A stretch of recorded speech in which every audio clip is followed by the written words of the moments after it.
right, so welcome everybody. Thanks for joining us for the next installment of the ATS RCMB Early Career Professionals Working Group Grant Writing Committee workshop on developing independent career awards.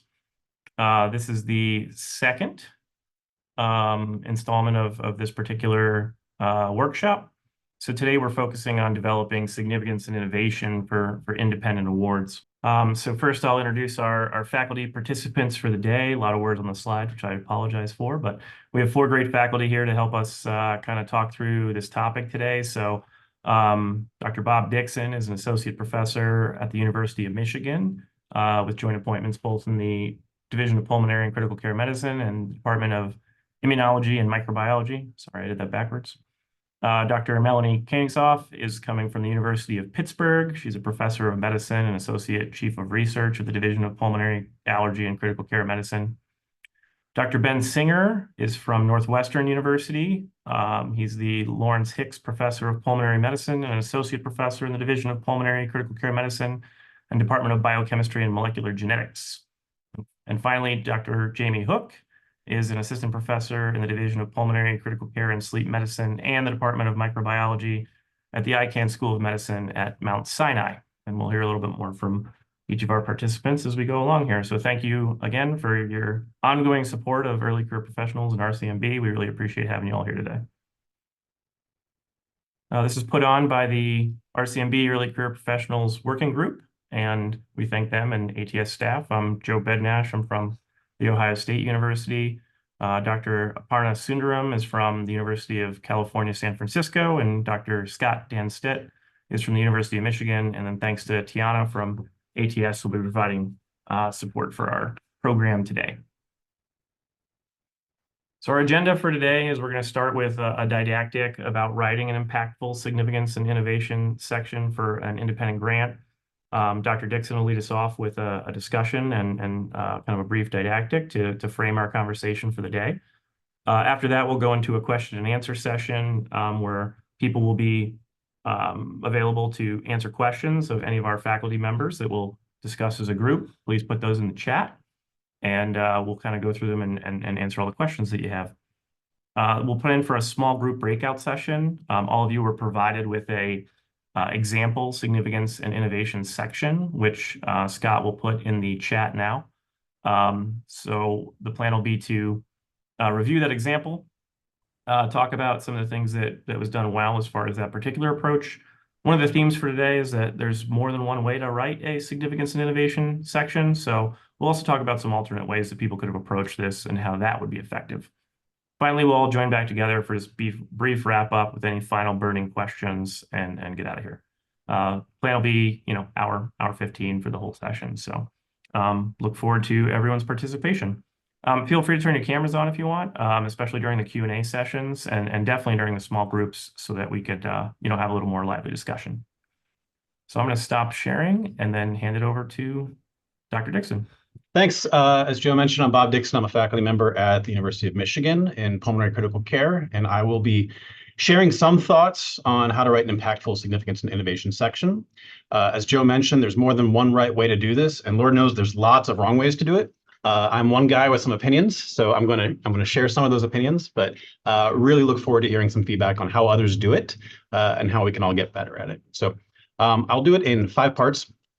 Start by talking about what I think are the only 2 questions that matter when it comes to writing a grant proposal, knowing your audience, why that's so important and why it matters for this task, how to make it relatable, the concept of allowable risk, and then finally, the 3 ways to tell a scientific story. So starting from the top, what are the only 2 questions that matter? So presumably, if you have written an R01 or an R series proposal or plan on it, you're already familiar with this, which is the review criteria. And it's always a good idea to look at what your study section, what your review committee is going to actually be scoring you with, what the rubric is. And this should be familiar. I imagine to most of you, you're going to get an overall impact score, significance, investigators, innovation, approach, environment. You may have also heard that it's changing. So starting a year from now, they're going to completely restructure the way that we score. There's going to be factor 1, factor 2, factor 3. If you all apply for VA funding, you'll see that they have a different rubric. If you find yourself applying for European funding, there's a different system. I'm going to argue that this is all kind of ornamental. there's really only two questions that matter. Why do I think that? So you can find things like this. You might ask yourself, which of these score components determine the overall impact score? And you can find analyses like this where they've taken tens of thousands of NIH proposals and they've run regressions and they've asked what's most correlated with the overall impact score. And consistently, you'll find the approach, so the research strategy, is what's most strongly correlated with your overall score, which is, of course, the one that matters, followed by what we're talking about today, significance and innovation. You might get the naive impression that that top line, the impact score, is a function of the bottom scores. In other words, that the reviewers go through them one by one and say, here's how strong I think the approach was, the significance, the innovation, and so on. And then they derive from that an overall impact score. And I think that's actually wrong. And if you've had experience being on study sections and reviewing proposals yourself, you'll understand why. I think it's helpful to think about Oliver Wendell Holmes, who was a very influential Supreme Court justice in the 20th century, who said that when judges are deciding a case, it's the merit of the common law, so the way that he says that people should be doing this, that it decides the case first and determines the principles afterwards. So analogously, you might think judges are looking at the facts, they're looking at the principles, the values, and then they come together and they say, here is my determination of the case. When in reality, it's the other way. You form an opinion. You say, guilty, not guilty, or plaintiff or defendant. And then you work backwards. You reason backwards and you say, here's why I think that's the case. And importantly, he wasn't criticizing that. He says, that's actually just the way we do it. That actually we make our decision based on a sort of global gestalt. And then we reverse engineer, we retro engineer why we think that way. And I think that's how study sections work as well, is when you're reading a proposal, I think probably by the time you get to the bottom of the Ames page, but certainly by the time you've read through the proposal, what the overall impact score is going to be. This feels like a 3. This feels like a 5, right? And then you kind of ask, why do I think that? And then you fill in those constituent scores, right? I think it's much cleaner to think of it as just two questions that drive that overall impact score. Is it important and can they do it? If by the end of the Ames page, by the end of your first read through, you think this is important, this has to be done, this is going to move the field forward, and this is the team that can do it, and this is the way to do it, that is a high impact, a low impact score, a favorable impact score, and then you're going to explain yourself with those constituent scores, but the die has already been cast. You already know where you are. In my experience on study sections, you can kind of break down, that the scoring, your overall impact score, when they sum everyone's together, ranges from 10, which is perfect, all the way to 90, as bad as it can get. In my experience, if you're in that almost certain to fun range, if you're in the 10 to 20 range, it's because it's really important and they can do it. Reviewer 1 came to the room and said, this has got to succeed. This is really important, it's exciting, it's innovative, and they know how to do it and they can make it happen. If you're in that bottom end, the triage, not discuss end, it's probably because it's not that important, and even if it were, they probably can't do it. And if you're where we find ourselves a lot of the time in that sort of like, yeah, it was scored, it was discussed, but it's not quite in the certain to fund range, it's probably because it's either important, but I'm not sure they can do it. There's something wrong with the feasibility or the approach, or yeah, they've shown they can do it, but they're just not that excited about it. I'm not sure how important it is. This is basically how things break down in terms of those scoring determinants. The significance innovation section, which is what we're talking about today, is how to get the reviewer jazzed about this is important, this is exciting, this needs to be done. And then the rest, the approach, the investigators, the team, the environment, facilities, everything else is sort of convincing them that not only is this important, this is actually doable. It also matters, I think one of the points we're discussing today is the difference in writing a significance and innovation section for an R series award, an independent award, and a training award, is that this is a very different, what it is depends very much on what the funding mechanism is. So for an R series award, for an R01, you're really talking about the science. You're talking about the scientific output of this 5-year plan, right? And if you flash forward, if you grant them that they can do this, how much closer will we be to the goal of whatever, treating this disease, treatable traits, targetable therapeutic targets for intervention.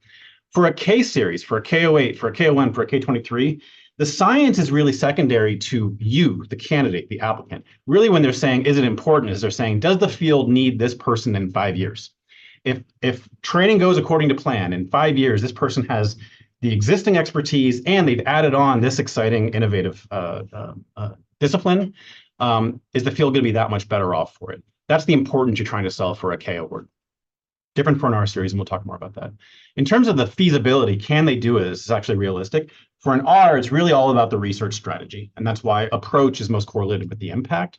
The K series, it's more about the training plan. It's not that the science isn't important in a K, but it's really more about the mentorship team, the coursework you've proposed, the workshops, the bench learning that you're going to get. That's really what they talk about when they say, can they do it or not? So really, when you're writing that significance and innovation section, you're just trying to get them excited to answer those questions as this is super important. And then you're going to have the rest of the grant to tell them that you can do it. Know your audience. So the first rule of communication in any medium, writing, speaking, anything, is know who your audience is and meet them where they are and tailor your presentation to them. For this context, what that means is know what these letters mean. So know your study section.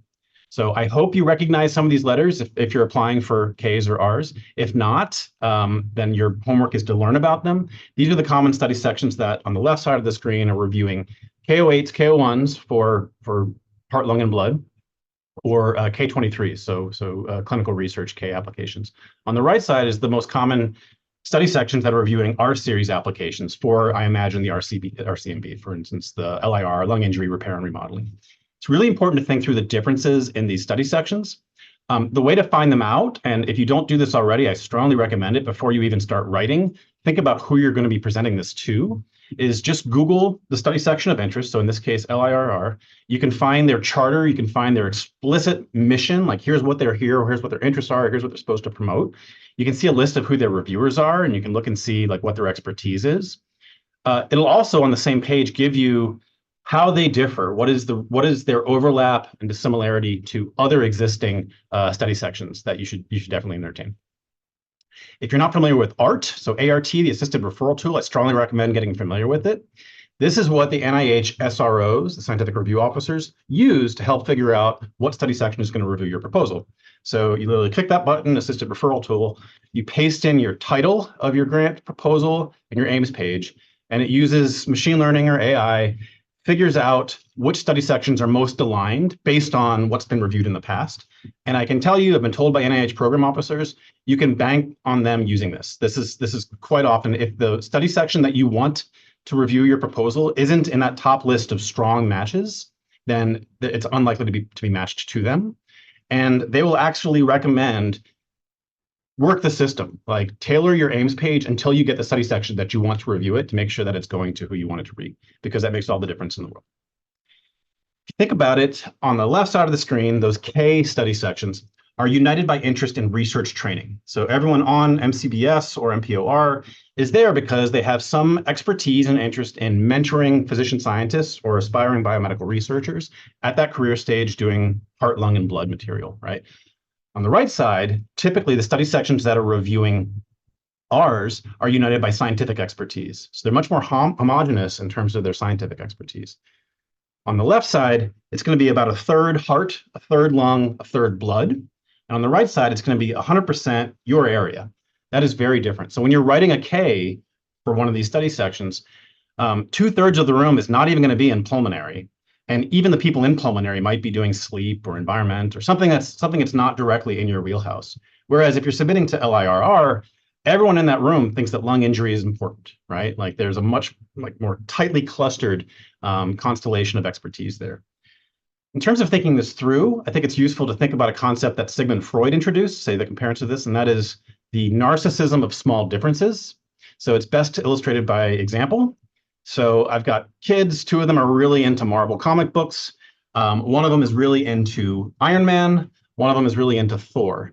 To my mind, these are the same. They are both like improbable, superheroes with magical powers that defeat enemies and stuff like that. But to them, to my kids, they can bicker for hours and hours and hours about who's better, even though from the outside, they just look indistinguishable. Another accessible example, University of Michigan and Ohio State. You might think from the outside, these schools have a lot in common. They're both, excellent institutions. They're public universities, flagship universities for Great Lakes states that are, good academically, good athletically. They're only 2.5, 3 hours apart. So you might think you guys actually have a lot in common and you probably partner a lot. And as Joe will nod, we do not. We do not care for each other at all. We despise each other. And it's because we're so on the grand UMAP universities, we're actually really close to each other, so we find reasons to fight. And we do awful things to each other like this. So Joe, this is me standing next to the trophy of our national championship last month after beating Ohio State 3 years in a row. Why would I do something so cruel to Joe, who invited me to give this talk? It's because of the narcissism of small differences. So why am I talking about this? Is because think about LIRR compared to MCBS. If you are submitting an application on lung injury, mechanisms of lung injury or repair, MCBS, you are talking to a bunch of people who study hematologic disorders and cardiovascular disease and some lung disease, and maybe if you're lucky, a couple people who study lung injury, but by and large, it's people who are all over the map. So there's no real direct competition with what you do, and they can probably be sold that, hey, lung injury is pretty darn important. We have a pretty primitive understanding of it, and we need more people in that field. By contrast, if you think about LIRR, they're all clustered like this. These are all people that study lung injury, repair, and remodeling. So you have to think about very differently about how you approach that. How do you convince that audience that your work is significant and innovative? It's a very different task. For MCBS, you're going to teach them that lung injury is important. You're going to elevate them so that you're first one convinced that this is actually a process that's worthy of investment, and you've got some needed toolkit that's going to move the field forward. For LIRR, you've got to be much more narrow and focused. Convince them that your narrow, specific aspect of lung injury is important. Carve it out, and you can't just say generically, lung injury kills a lot of people, and we need better approaches to get there. Make it relatable. So you do not have a lot of space. You have, a paragraph or so in your aims page. You've got maybe a page and a half at most in your proposal to convince this audience that this is significant and innovative. So how do you do that? I hate to say it because it seems kind of icky, but you can learn a lot from marketers. People study this systematically and have gotten very good at using a very short amount of text to convince people of the importance and innovation of something else. So good examples here. So the movie Speed, you could sell it this way, and I'm maybe aging myself here, but I assume you're all familiar with the movie Speed. A woman is riding a bus, and on that bus there is a bomb, and the bomb is going to go off if the bus goes below a certain speed limit, and there's this cop that's going to save her. Okay, you already kind of lost the audience because you're just sort of telling a fresh story from start, right? The way Speed was sold to the studio is it's Die Hard on a bus. A very similar way for the movie Alien is not telling the story from scratch, but saying this is Jaws, but in space. So in both of these instances, what they're doing is borrowing the significance from something that is already established, right? And then just tweaking it enough that you can see, I can envision that. There's enough innovation here that's going to be something new. What does this look like for us? So use an anchor that the audience is going to be familiar with. So if I'm selling, for instance, for a K application, I'm studying idiopathic pulmonary fibrosis, I might just say every year 40,000 Americans die of IPF, right? That sounds big and impressive. Compare that to this, though. Every year in the US, IPF kills as many people as breast cancer, right? Everyone knows breast cancer. Like, we have awareness, we have drives, we have, the NFL has a whole week on it, right? I'm borrowing the significance of that and tethering my disease process to it. We will determine the biophysical properties of airway surface liquid and impaired mucociliary clearance that increase exacerbation frequency in patients with COPD. Nothing wrong with that. It sounds important, but compare that with, I want Trikafta, but instead of for CF, COPD. I want something that's been as transformative for this field that you're all familiar with to this other disease process that afflicts tens of thousands or millions of people, right? Allowable risk. So here's a paradox when you're writing a grant proposal, is reviewers love novelty, but they hate risk. And these are at odds with each other. The more novel, the more innovative, the more unproven, the more risky it is. They want work to be pioneering, transformative, highly novel, yet they also want it guaranteed to work. They want to be a surefire thing. So how do you resolve that tension? I think it's by portioning out your risk thoughtfully. So let's start with, I'm guessing you all have experience writing K applications at this point. If you're writing a K08, you, the candidate, the applicant, are the major source of risk. You are the unproven entity here, right? You have only done mentored work. You have not done any independent work in the past, right? So the methodology you use, the biological domain you're studying, they should be pretty conservative. They should be, established, tried and true method. You're not going to do anything too risky. And it's a disease process where you found an area that's really approachable. You probably are not going to completely transform the field with the work you do on a K, because that would be overselling the risk of that process, right? Not that it doesn't have any significance, any innovation, but really the risk here is confined to the applicant. When you're pivoting to an independent award, when you're writing an R series application, You, the applicant, should no longer be a source of risk. Your job is to convince them that you are rock solid. You are a surefire winner, and there is no uncertainty here. This person has delivered time and time again. So now you portion out that risk separately. You can be a little more risky in terms of the methodology used, the biological domain you study. So you can say this methodology, which got preliminary data, it's been shown to be useful in adjacent disease processes, but obviously there's something innovative here. It's being used for the first time in this pathway, in this disease process. So you can put little risk in the methodology, so long as the candidate is solid, the applicant is solid, and the domain is pretty crystallized. You've got another problem if your biological domain is fuzzy. So let me make an analogy to puzzles. My family likes doing puzzles. When you start a puzzle and when you finish a puzzle, it's a very different process, right? Like when you're on the left side of the screen, when you're starting a jigsaw puzzle, you really have no sense of what you don't know, right? It's all unknown unknowns. Every piece could go with potentially any other piece. You don't have clearly demarcated gaps that need to be filled. On the right side of the screen, as you're honing in, it just feels very different when you know what you don't know. All right, there's probably about 50 pieces left here, but we know that these ones with blue and the green, it's all crystallized, right? If your disease process is like the one on the right, so you're doing adenocarcinoma, and we've got a lung adenocarcinoma, and it's a pretty well worked out process, and it's just this narrow biological gap that we need to fill, you can take more risks in your methodologies. By contrast, if you're dealing with something like I study sepsis, let's be honest, sepsis is more like the puzzle on the left. We do not have narrowly defined gaps in our understanding of sepsis pathophysiology. I have a problem. I can't be too risky and all over the place in my methodologies if my biological domain is also has great uncertainty into it. So you want to be thoughtful about allowing only so much risk that you haven't dissuaded them from the idea that this is still a surefire win. Finally, the last thing I'm going to tell you is the 3 ways to tell a scientific story. So I'll start by saying what not to do. I think this is maybe, the most important lesson here. To date, no one has done X is not a compelling argument to do X. And it may surprise you, this may seem self-evident, but this is a common, you'll see this often in innovation sections, is no one has done this before. That's not a good reason. Maybe there's a reason no one has done it before. Maybe it's an utterly uninteresting idea, or maybe it's so insanely risky, right? What you need to do to really convince me that something is innovative and worthy of doing is tell me why no one could do X before, or why no one previously thought to do X. Often it's because something methodologically has come around that let us do it. So until February 2024, you simply couldn't ask this question, but now, miraculously, we've got this toolkit and we can actually answer it, right? That's a compelling innovation section. Same thing, why did no one previously thought to do it is because of a recent discovery. Often this is what you're motivating with your significance, with your innovation section. You say, new preliminary data, we've done this discovery work, and we found for the first time this whole pathway that we thought was irrelevant is now actually determinant in this important outcome here. So motivate it by saying, here's what needs to be done. This is an interesting paper written almost a decade ago, posted online, never published, and I am a zealot for this paper. I've given this out probably more than any other paper. This guy named Andrew Little is a political scientist now at Berkeley, and he wrote this thing that is just a modest little paper on 3 templates for writing intros to political science articles. And he says, I think it's so much more than that. I think it's 3 ways to tell a story in science.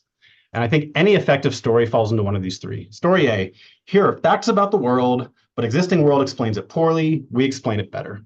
This is very commonly the basic science pathway, right? This is the missing mechanism is we know that this exposure and this outcome are established and correlated, but we don't know how they get there. And we think if we understand that, we could be smarter about intervening and modulating the pathways, right? This is filling in the mechanistic gap.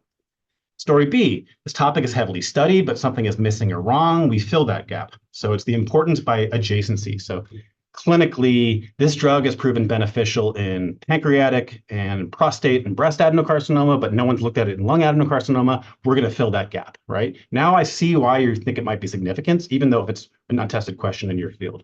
Or methodologically, a lot of work has found correlations between this exposure and this outcome, but they've all been limited by observational cohort studies. We're going to resolve that with a randomized controlled trial. You're going to introduce some gap in the methodology that's been missing before. Finally, the last one is the paradox. Here are theories and facts about the world that seem contradictory, and we resolve that contradiction. Drug A has been, some studies have said it's beneficial, some have shown it's harmful. How can that be true? We show that it reflects this underlying biologic heterogeneity, and we're going to resolve that if you give us the money to do this grant proposal. So that's the 3 ways to tell a scientific story. And that is the end of my time. And again, I appreciate the invitation. Look forward to talking about this with you all. All right. Thank you, Dr. Dickson. And I grew up on the East Coast, so Ohio State and Michigan were always the same to me, until recently. So yeah, if anybody has any questions for our panelists, feel free to pop them in the chat. I'll ask the first question since there's nothing in there pending right now, and this is open to all of our faculty panelists. So, Dr. Dickson gave a nice overview of kind of the conceptual approach to the significance and innovation section. So I'd be interested to hear anybody's thoughts and opinions on how do you actually structure the section? What's the kind of practical aspects? How much space do you allot? What kind of things do you put in there? What's kind of your different approaches to physically writing the section? Any of you can go first. Okay, I will go first. So I think that was, so first of all, Bob, that was a really interesting way of presenting this. I actually really enjoyed it. I think, even if you have written a lot of grants in your life already, there's always something to step back a little bit and see, how we conceptually really need to address this. So I've learned a little bit and had a lot of good reminders actually for grant writing. So I think that was really helpful. I especially like actually to really thinking about yes, is it important? This is where significance and innovation, which is our topic today, really comes in, right? So that you have to bring that across. The way I would say, just to the few things that you just mentioned, Joe, that we wanted to address, I would say normally the significance and innovation for me is something like 1 to 1.5 pages long. I would say rather 1.5 pages for an R grant.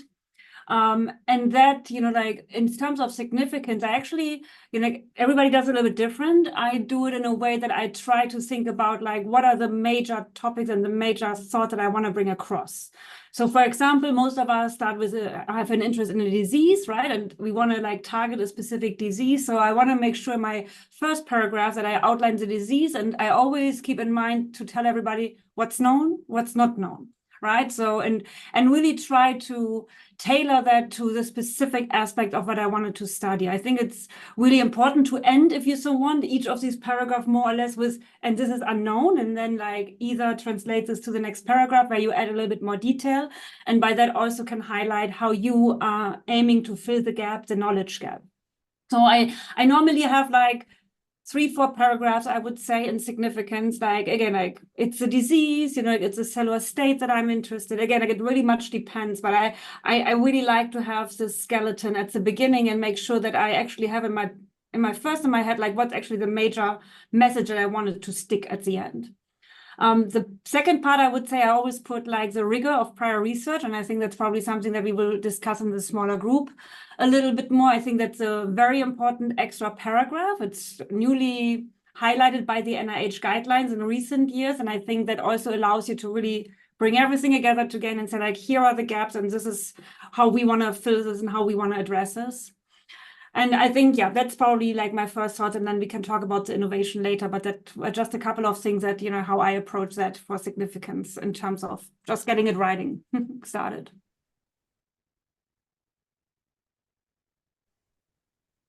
Can maybe build on that. So I agree with everything that Melanie said, including that amazing talk by Bob. That was really great. Definitely, I think the highlight of my day. So I agree with what Melanie said also about structuring a significance section based on the most important players in the story. So if you have 3 different factors that are critical to your hypothesis, you have to equip the reader to understand those 3 factors. So when I read a significance section, I find it's helpful when the writer will break it into sections with clear headings that tell me the factor that's addressed in that paragraph.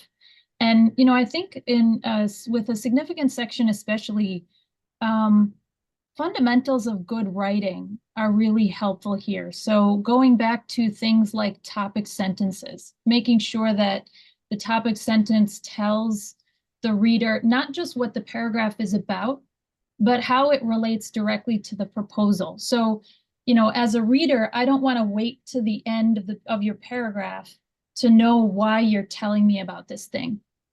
If it's important, put it right up front. And, in that regard, I had, someone suggested to me a long time ago to just buy some books on writing. And I hadn't, it seems really obvious, but I hadn't done that before. And I found that it was really helpful for me. Strunk and White is a popular one. I actually like William Zinser's book best. I think he's very funny. Just good writing skills can, I think, get you very far in the significance section. And the other thing I'll add is just about, on the idea of writing. I think it can make a lot of impact when a writer will position language in a way that's advantageous to the story. So to talk about things in a negative way when there's a problem, we don't understand this, it's unclear, there's this barrier. And then when the writer applies positive language to tell you what they're going to do after. So to address this gap, we're going to discover, we're going to uncover, we're going to reveal, we're going to define, and very crisp action verbs, I think, can make it very obvious what you're going to do. And the last thing I'll say on this topic is, I think things like road signs can be helpful. Pairing the gap is X, and we will address this in aim 1. And it's not necessarily that I need to know, I need to use this significance section as a table of contents to find where you're going to do things, but it tells me that not only does this gap exist, but you have a clear plan for addressing it. And I think it gives me a sense of confidence that you've not only identified the gap, but you're going to address it, fully. I'll just echo, I like short paragraphs with very firm topic sentences, and I put them in bold because I think of my job as to make the reviewer's job as easy as possible. Like ideally, I have found the bullet points that they're going to put in the review. And I second Jamie's recommendation of reading books, including the one by Zinser on writing well. It's really good. There we go. And the bold topic sentences, I like to play a game with myself after I've written my significance section. And the game is, if I were only allowing myself to read those 5 topic sentences of the 5 paragraphs that I have on my significance section, would I know everything I need to know? I won't know all the details and everything that are in the paragraphs, right? But if you only read those bold sentences, would that be sufficient to be able to get the message? Because I like what Bob said about making your reviewer's job easier. The more you can write their review for them, the better, right? It just makes it so much easier if they can begin to present your grant, particularly if they're reviewer 1, and say, this is a grant about X. And here are the 5 main points that you need to know, right? And you've already written it for them. So making that as clear as possible. And so the only other thing that I'll add, because all the points here have been outstanding, I think, is to keep in mind as you write these paragraphs headed by these important topic sentences, that the reviewers, experts in the field as they are, still do not understand your system as well as you do, right? Because science is too specialized now.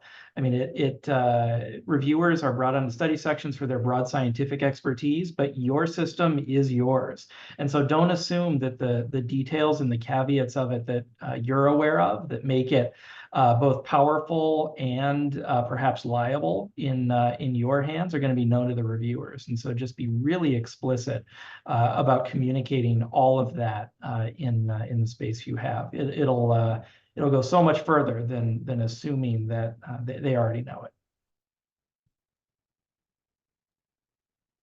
I had 2 questions. One was about whether you guys had any advice in terms of the order of writing this section. Is this something you approach when you have already gone through the actual, aim 1, aim 2, and you've written out those details, and then that gives you the perspective to say, now I'm going to put the significance and innovation in sharp focus? Or is that something you establish at the beginning before you actually tackle the actual content of your approach? And my second question was, on a practical level, have you, any of the panelists, incorporated the generative AI to help you with writing these sections?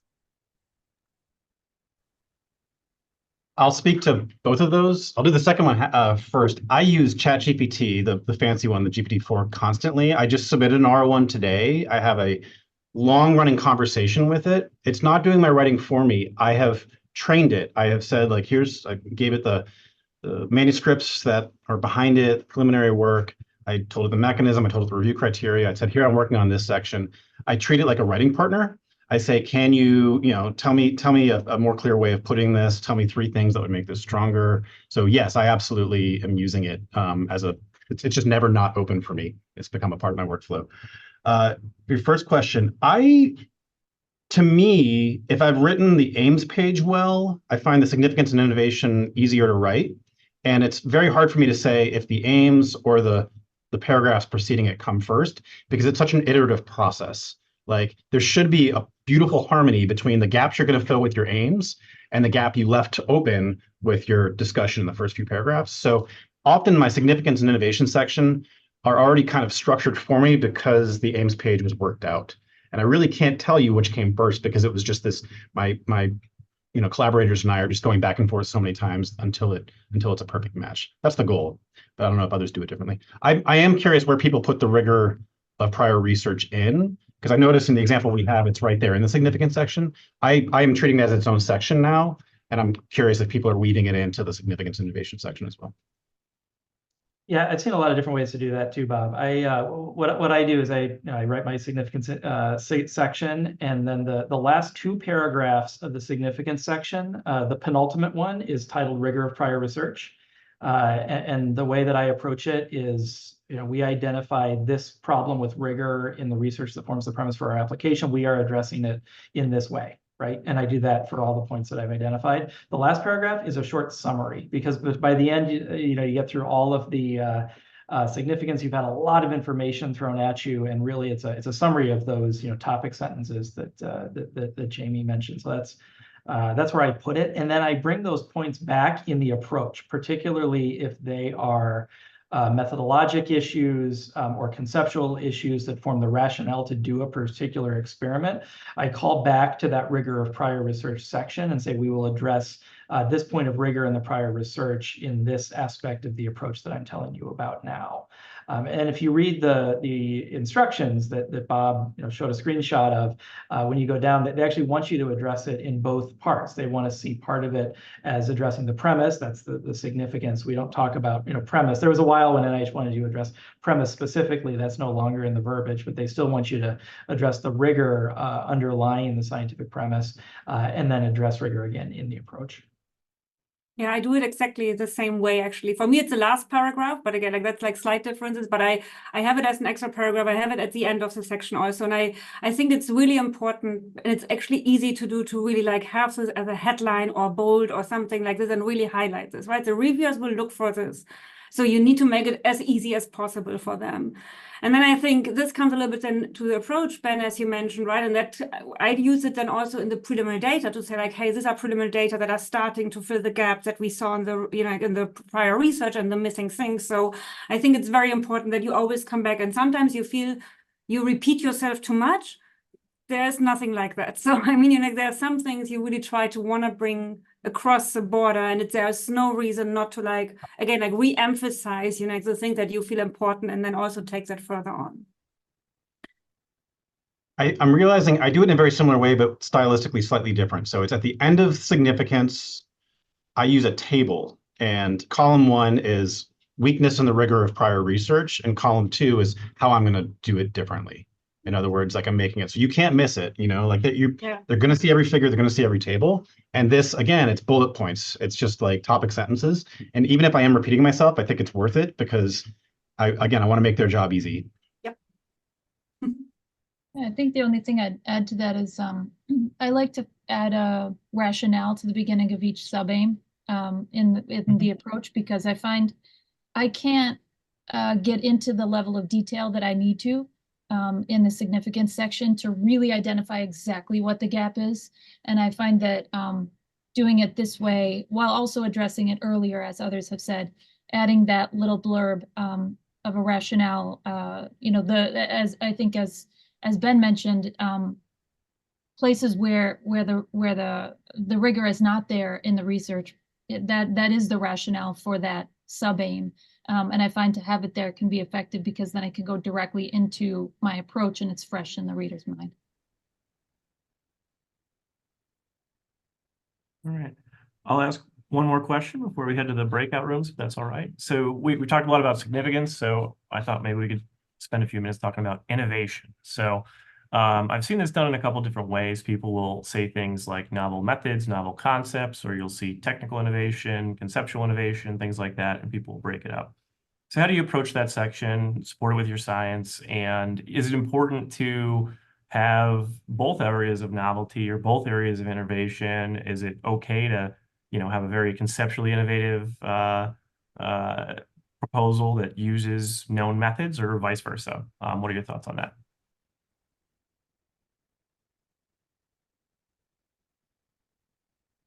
All right, I will start again. I give you my 2 cents to that. So I think, yeah, so and that was reminder about innovation, Bob, when you talked about like making bullet points and making things very clear. So I actually, in innovation, I tend to really try to say like A, B, C, like to make it very clear, easy to copy paste if you so want. I don't write a whole paragraph or something. I really just try to, go to the main points. And I think for most of the times, I would say, yes, there's conceptual innovation, right? Like that's a new paradigm, that's a new hypothesis, that's something we want to look at. There could be methodological and also technology innovation. And then I think translation is sometimes something, or multidisciplinary approaches that, I think for some research is a very nice thing to say, hey, this is innovative because we bring this team together. Which led us, and again, to approach this in the best way.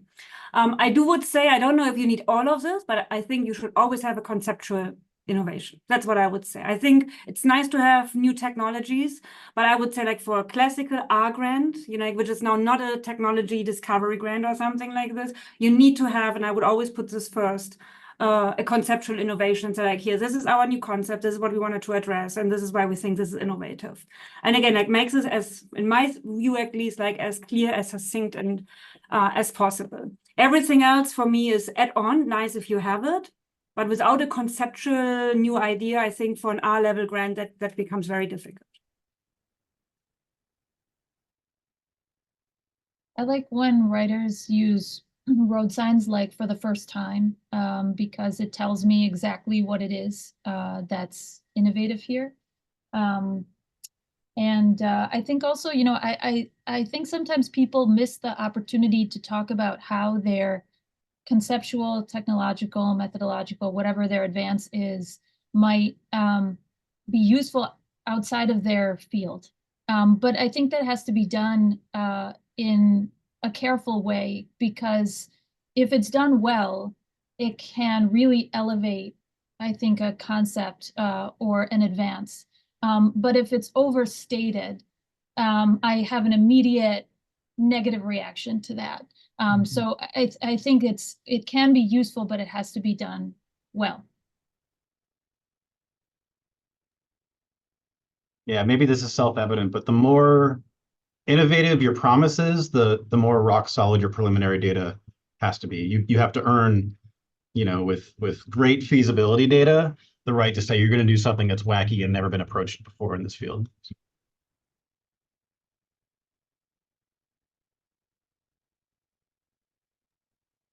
All right. Thank you all for your good discussion on the couple questions that were posed here. For the next part, we will split off into breakout rooms. So Tiana will split us all off into 2 groups today. We'll also split our faculty members and our moderators. And the sample significance and innovation section is in the chat. So feel free to click on that and put it up on your screen so you can take a look at it. We'll also share it once we get in the group so we can look at it as well. So just a moment and we'll move everyone out to the breakouts. Any last minute burning questions for our panelists before we let everybody go today? All right. Hopefully everybody learned some stuff. I have 2 to 3 more books to read, thanks to Dr. Dickson and Jaime. Dr. Hooke for putting some more things on the reading list, so I always appreciate that. So we'll thank everybody for your participation today. Thanks to our faculty members, Dr. Dickson, Dr. Königshoff, Dr. Hooke, and Dr. Singer for participating and always supporting ATS, RCMB, and the ECP working group. So look out for 2 more of these on other topics related to grant writing. They're about monthly. You'll be getting emails about them. Yeah, the next one is the end of or the middle of March. So it's like March 21st, and then one on April 30th. Okay. All right. And then otherwise, we hope to see everybody at ATS, which is coming up sooner than later. All right. Thanks again, everybody. Thanks to Tiana as well for helping us today. Good to see you. Bye-bye, everybody. Thank you, guys. Thanks so much.